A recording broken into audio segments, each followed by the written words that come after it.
तो कृष्ण कह रहे हैं कि अगर आप भौतिक के नियमों से चलते हैं, अर्जुन शोक प्रकट कर रहे हैं, मैं अपने भाई को कैसे मार सकता हूँ, मैं अपने दादा को कैसे मार सकता हूँ, अपने गुरु को कैसे मार सकता हूँ, क्योंकि इस युद्ध में वो दूसरी तरफ हैं। तो कृष्ण कह रहे हैं, देखिए, अगर आप भौतिक के नियमों से चलते हैं तो आपको मारना होगा। वो दूर रहे, आप दूर रहे, कोई समस्या नहीं। अब हमारे रास्ते टकरा गए हैं, अब इससे बचा नहीं जा सकता। आज नहीं तो कल आपको मारना ही होगा।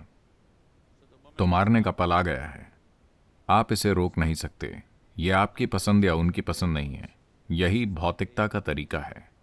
भौतिकता में सीमाएं होती हैं, हर किसी के लिए।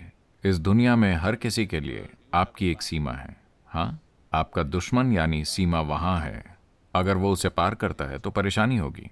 आपका पड़ोसी यानी सीमा वहां है, अगर वो उसे पार करता है तो परेशानी होगी। तो हर किसी के लिए एक सीमा है कि नहीं?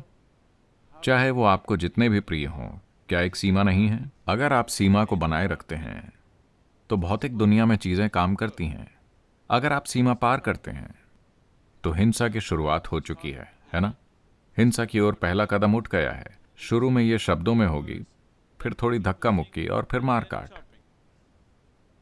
ये मत सोचिए कि नहीं नहीं, मैं ऐसा नहीं करूंगा, आप भी ऐसा करेंगे।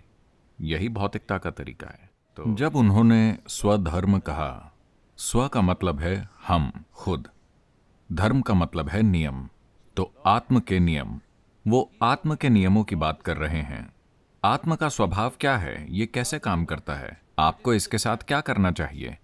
जैसे भौतिक के नियम हैं, वैसे ही आत्म के भी नियम हैं। वो कह रहे हैं आपको आत्म के नियमों से जीना चाहिए। अगर आप भौतिक नियमों से जीते हैं तो ये होगा, आज हम दोस्त हैं, कल कुछ होगा और हम लड़ने लगेंगे। आप वहां बैठे हैं, मैं यहां बैठा हूं, हम अच्छे हैं। अगर आप यहां बैठने की कोशिश करते हैं तो लड़ाई होगी। क्या ऐसा दुनिया के सबसे करीबी रिश्तों में भी नहीं हो रहा है? समुदायों के बीच, समाजों के बीच, क्या ये पति पत्नी, पिता और बेटे, माँ और बच्चे के बीच नहीं हो रहा है?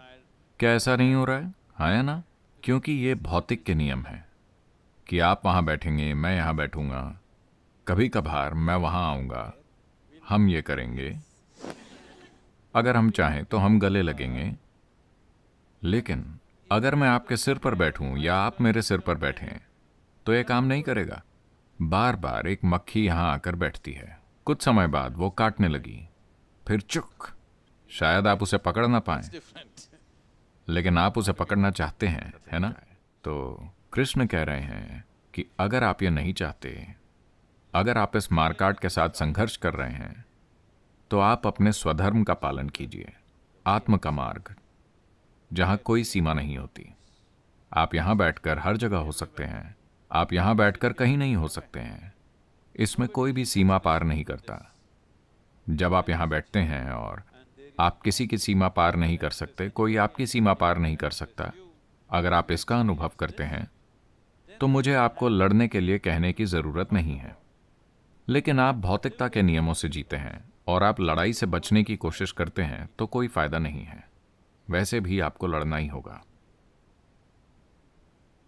तो इसका पालन कैसे करें? आपको अंदर की ओर मुड़ना होगा। अगर आप भौतिकता के तरीके से जीते हैं तो टकराव बस एक कदम दूर है कि नहीं? हाँ या ना? किसी के साथ टकराना सिर्फ एक कदम दूर है, हमेशा। आपको इससे बचना होगा।